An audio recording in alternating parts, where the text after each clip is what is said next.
기후학 포럼회가 열리고 있는 미국 뉴욕대학교. 수백 명의 기상학과 관련 전문가들이 모인 이곳에 한 중국인 교수가 곧 다가오는 겨울. 도시 난방 시스템도 없는 한국은 동사 피해자가 속출할 것이라며 열변을 토하고 있습니다. 그런데 교수가 숨을 고르던 바로 그 순간 한 외국인 대학생이 손을 들더니 코웃음을 치며 중국 교수에게 날카로운 질문을 던지는데요. 그러자 교수는 들고 있던 마이크의 전원을 끄더니 이내 당황스러운 표정을 보이기 시작합니다.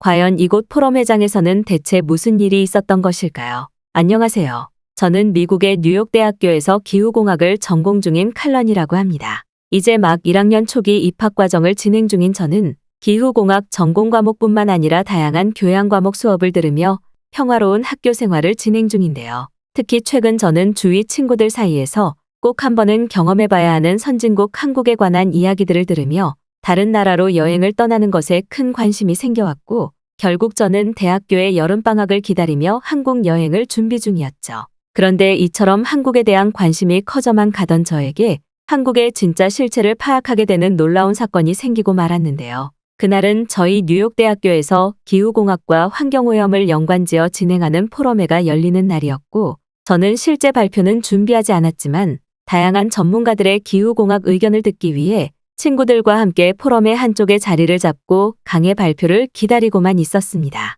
그런데 첫 번째 강의 교수가 강단에 올라온 순간 저는 눈을 의심하고 말았는데요. 강단 위에는 중국 국가 마크를 붙인 중국 교수가 올라와 있었고 그 교수는 대뜸 다가오는 겨울의 한파를 막지 못하는 한국의 미래가 기후변화를 막지 못하는 후진국 국가의 결과물을 보여주는 처참한 국가라며 이상한 소리를 이어나갔기 때문이죠. 중국 교수는 아시아 지역에서 제일 빈곤한 국가 한국은 한파를 막을 수 있는 가정난방 시설이나 보일러 시설이 없어 한파에 매우 취약하다고 했고 이것이 바로 후진국이 기후공학의 피해를 입을 수밖에 없는 이유라며 대놓고 한국을 깎아내리기 시작했습니다. 여러분은 한국이 어떤 나라라고 생각하시나요? 아주 단순히 설명해서 한국은 곧 다가올 겨울의 한파를 절대 막지 못할 것입니다. 그들은 매년 겨울마다 수많은 동사 피해자들이 나타났지만 한국이 선진국이라는 이미지 메이킹의 목적을 위해 이러한 피해자들을 국가적 단위로 발표하지 않고 은폐하기에 이르렀죠.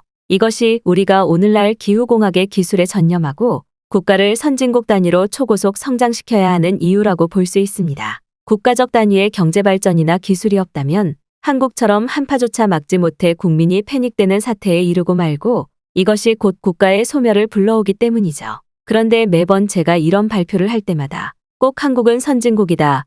한국만큼 살기 좋은 나라는 어디에도 없다며 여론몰이를 하는 학생들이 있습니다. 집에서 보일러를 사용해 난방을 뗄 수 있는 기술마저 없는 한국이 무슨 선진국일까요? 그렇다면 한국은 어떤 것으로 겨울 난방을 하는지 아십니까? 그들은 도시가스 기술력이 없어서 길거리에 쓰레기를 주워다가 그것을 태운 열기로 가정용 간이 난방을 시도하고 있고 한국인들은 겨울마다 이러한 쓰레기를 태운 소각물질에 엄청난 유독가스 피해를 입고 있죠. 하지만 국가 자체가 기술이 없고 가난한 그들은 쓰레기를 태우면서까지 따뜻함을 추구할 수밖에 없었습니다. 국가 자체가 아무런 기술력이 없고 돈이 없는 가난한 나라니까요.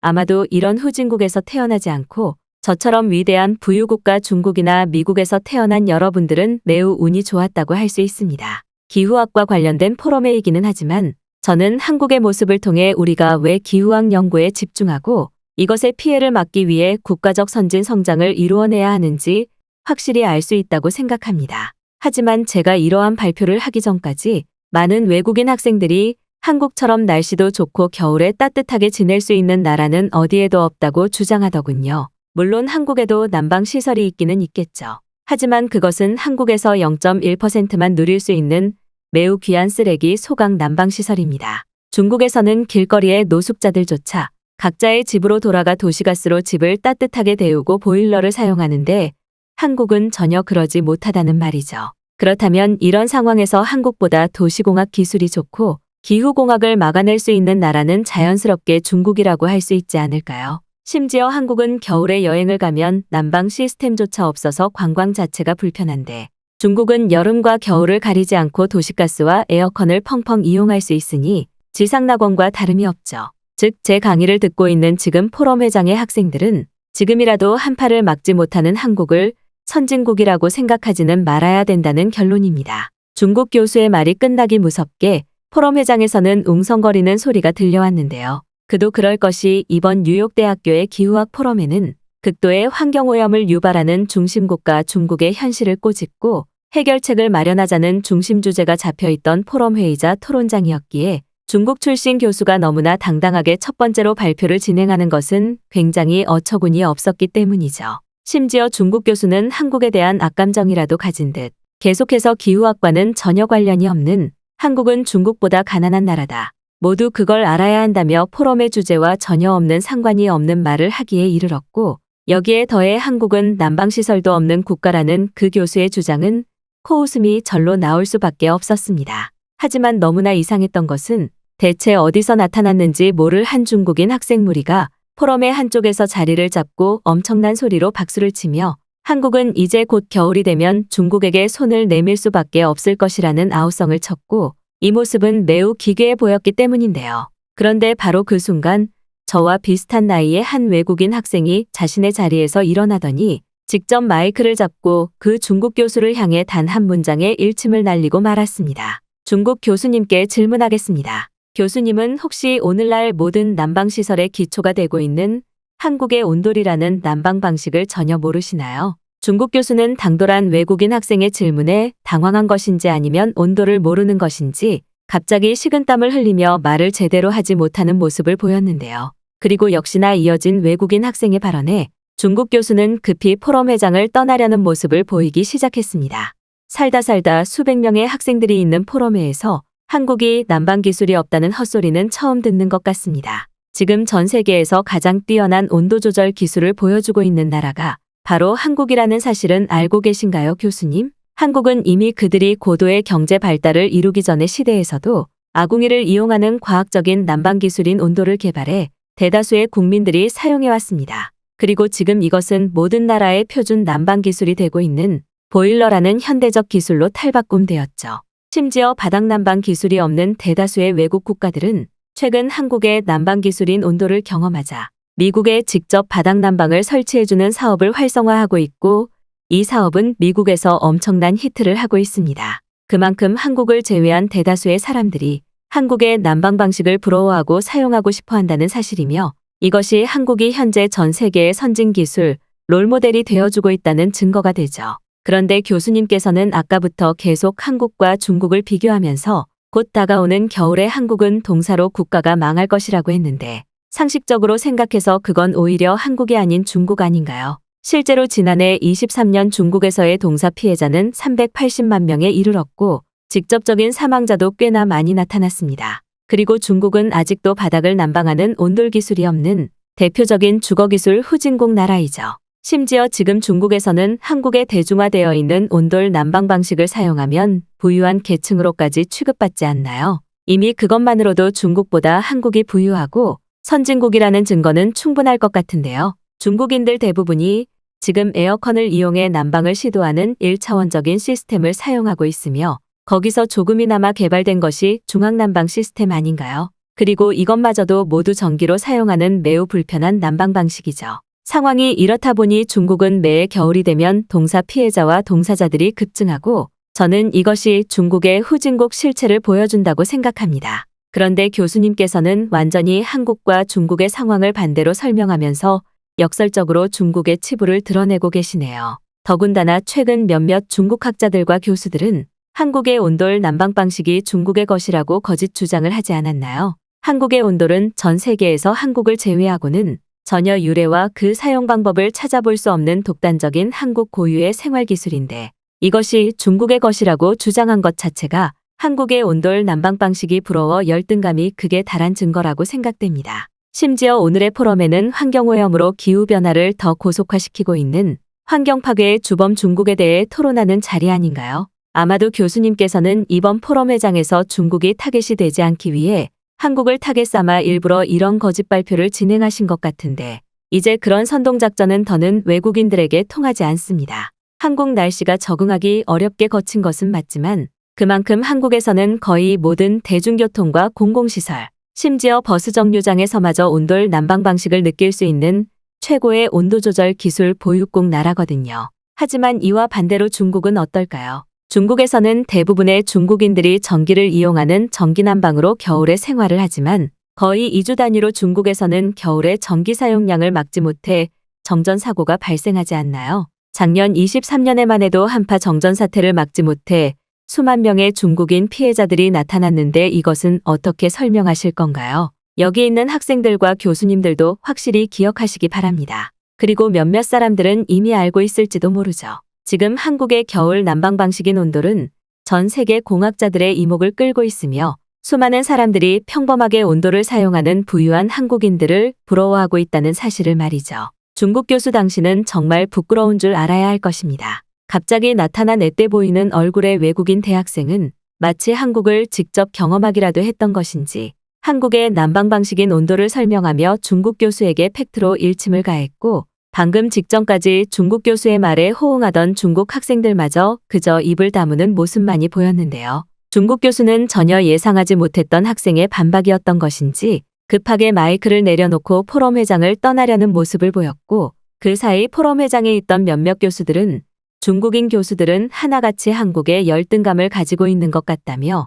중국 교수의 뒤통수를 향해 일갈을 날렸습니다. 그런데 이처럼 중국 교수의 퇴장으로 상황이 종료되려던 순간 예상하지 못한 또 하나의 상황이 발생했는데요. 그건 바로 포럼 회장에서 중국 교수의 말에 박수를 치고 호응을 하던 한 중국 학생이 한국의 난방 방식인 온돌은 중국이 개발해서 전수해 준 것이니 그럼 당연히 중국 것이라는 이상한 주장을 내세웠기 때문입니다. 한자리에 모여있던 수십 명의 중국 학생들은 동시에 자리에서 일어나 위대한 국가 중국이 속국 한국인들의 동사 피해를 막기 위해 몰래 온돌을 개발해서 전수해 준 것인데 한국인들은 왜 이런 온돌의 진실에 대해서는 말하지 않고 중국에 감사함을 보이지 않냐며 알 수 없는 여론을 조성하기 시작했어요. 그들은 하나같이 귀신에 씌인 사람처럼 초점 없는 눈으로 한국을 가엾게 여긴 우리 중국인들이 따뜻한 마음으로 온돌을 개발해 한국에 준 것이라는 말을 반복했고 조금 전까지 중국 교수에게 일침을 가하던 외국인 학생에게 삿대질을 하기까지 이르렀죠.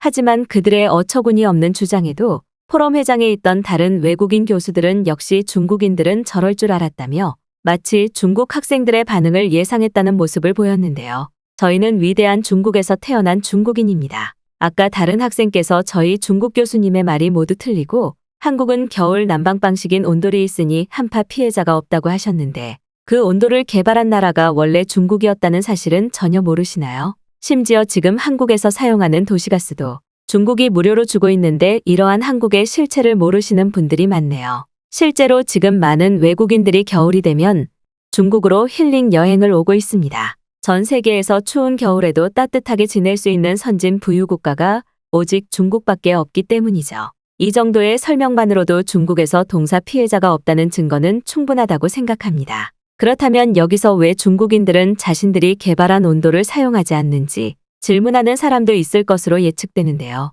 상식적으로 생각해서 중국에 전기가 남아도는데 왜 굳이 바닥만 따뜻하게 하는 온돌을 써야 되나요? 오히려 전기를 펑펑 사용해서 국가가 부유하다는 사실을 표면적으로 보여주는 것이 저희 중국의 부유함 이미지 메이킹에 더 좋다고 생각합니다. 그리고 온돌은 바닥만 따뜻해서 그렇게 따뜻하지도 않아요. 여기서 실제 한국의 온돌을 경험해 본 사람들이 얼마나 있을까요? 그리고 제일 큰 문제는 바로 온돌의 화상 피해입니다. 온돌은 너무나 뜨거운 나머지 바닥에 오래 누워있으면 등의 화상을 입을 수 있고 이것은 따뜻한 것을 좋아하는 저희 중국인들에게도 참을 수 없을 정도의 화상 피해를 발생시키죠. 즉 온돌 자체가 중국이 개발해서 한국에 주기는 했지만 그만큼 위험한 후진국 전용 난방 방식이라고 할 수 있는 것입니다. 하지만 히터를 사용해 난방하면 목만 조금 건조해질 뿐 화상을 입을 염려는 절대 하지 않아도 되죠. 바로 이런 이유 때문에 저희 중국이 한국에게 그냥 온돌 기술을 무료로 주고 중국은 온돌 난방 방식을 사용하지 않는 것입니다.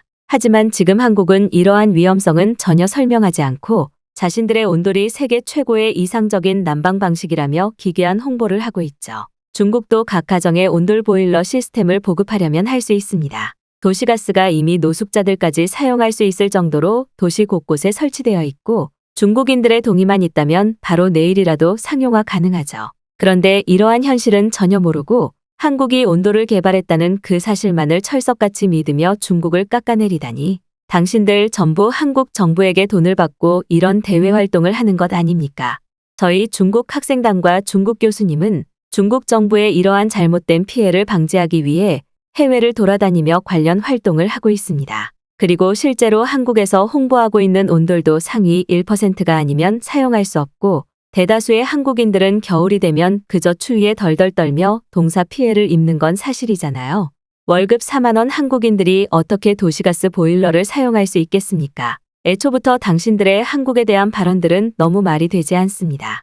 한국은 지금 전 세계에서 가장 가난하고 살기에 불편한 나라가 확정이라니까요. 중국 교수를 따라온 듯한 그 수십 명의 중국 학생 무리는 맨 처음 중국 선조가 온돌을 개발해 한국에 무료로 기술 봉사를 해준 것이라며 기괴한 주장을 내세웠고 저는 이러한 중국 학생들의 모습을 보자마자 분노가 치밀어 오르고 말았습니다. 아마도 그들은 날이 갈수록 한국의 국가적 위상이나 국가 브랜드 파워가 강해지니 이런 식으로라도 한국의 길을 대외적인 활동을 통해 꺾어 놓으려는 것 같았고 최근 이슈가 되고 있는 기후현상과 한국의 온도를 연관지어 그저 한국을 깎아내리기 위한 기괴한 목표를 준비한 것 같았죠. 그런데 바로 그 순간 포럼의 전체 회의를 총괄 책임지시던 교수님께서 그 중국인 학생 무리에게 다가가더니 한국을 직접 경험해 본 적이 있기는 하냐면서 한국의 수도가 어디인지 질문을 건네셨는데요.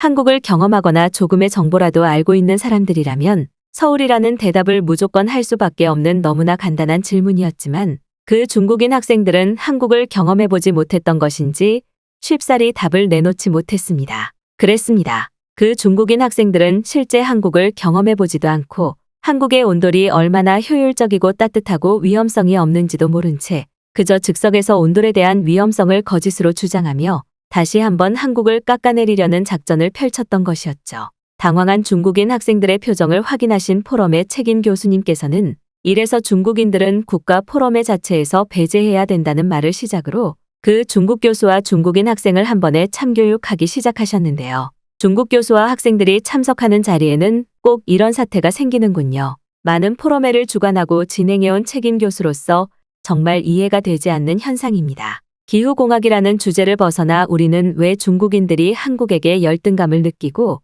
그들의 모든 것을 자기들 것이라고 주장하는지 그 의미를 파악할 필요가 있습니다.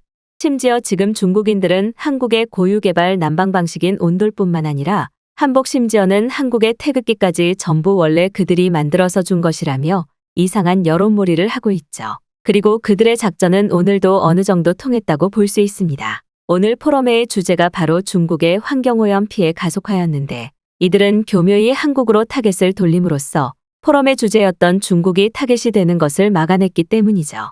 하지만 오늘로써 이러한 선동도 끝인 것 같네요. 앞으로 뉴욕대학교에서 진행하는 모든 주간 포럼회에서 중국 출신인 사람들을 거부하도록 하겠습니다. 그리고 한국은 이미 중국과 비교될 수 없는 선진국이라는 사실은 몇 번의 인터넷 검색과 여행 기록을 통해서 너무나 손쉽게 찾아볼 수 있어요. 극단적인 예시로 한국 직장인들의 평균 월급과 중국 직장인들의 평균 월급을 비교하면 약 3.2배가량의 차이가 납니다. 돈으로 국가 경제 단위를 계산하는 것은 정확하지는 않지만 실질 경제 규모를 파악하는 것에는 너무나 중요한 수치인데요. 이미 여기에서부터 중국은 한국을 따라잡지 못하는 모습을 보이고 있죠. 또 다른 수치들도 살펴볼까요? 사람들의 삶에 있어서 빼놓을 수 없는 대중교통도 한국이 훨씬 효율적이고 저비용으로 구축화되어 있습니다. 최근에는 유럽의 중심 선진국들이 한국의 대중교통 시스템을 그대로 카피하기 위해 한국의 교통공사 정부 부처나 도시견학을 약 3개월 동안 진행했다는 일화는 큰 이슈가 되기도 했죠. 하지만 한국보다 선진국이라던 중국의 실체는 어떨까요? 중국에는 다른 나라들에는 없는 수많은 인구수가 있지만 그들의 약 80%는 돈이 없어서 교통수단을 쓰지 못하고 있습니다. 자연스럽게 이처럼 중국이 너무 가난한 이유 때문인지 중국의 대중교통이나 도시공학은 개발의 속도가 처참할 지경이죠. 그리고 이러한 현상은 이제 각 중국인 가정의 피해로까지 이어지게 됩니다. 아까 중국인들은 전기로 겨울난방을 한다고 하셨는데 안타깝게도 지금 중국의 약 80% 가정들은 전기용 난방기구마저 없는 실상이에요. 가격 측면의 문제도 있겠지만 중국 정부 자체적으로 전기 사용량이 너무 높으면 그것을 감당하지 못해 끊어버리니 중국인들이 아예 처음부터 전기 난방기구를 사용하지 않고 있죠. 하지만 바로 그 시간 한국인들은 어떤 삶을 살고 있을까요? 그들은 보일러 버튼 한 번으로 엄청난 고효율의 가스와 난방 시스템을 소비해 겨울을 매우 따뜻하게 보내고 있습니다. 아까 온돌이 화상 위험이 있다고 했는데 그건 온도를 전혀 경험해보지 못한 헛소리일 뿐이죠. 온돌의 최대 온도를 설정해두면 한국의 효율적인 난방기계가 자동으로 데워진 물을 순환시켜 집을 따뜻하게 여러 번 난방하고, 이것은 한국인들의 아무리 온도를 많이 사용해도 가스비가 적게 나오는 그들만의 선진국 기술 발전의 이유가 되어줍니다. 이게 바로 선진국에서 살아야 하는 이유가 아닐까 싶은데요. 실제 겨울에 동사 피해자도 단위 면적 인구수 대비로 비교하면 중국이 한국보다 약 8,000배 더 높은 수치이고, 날씨에 잘 대응하지 못하는 국가가 후진국이라는 사실은 분명하니 중국은 후진국이 확실하죠.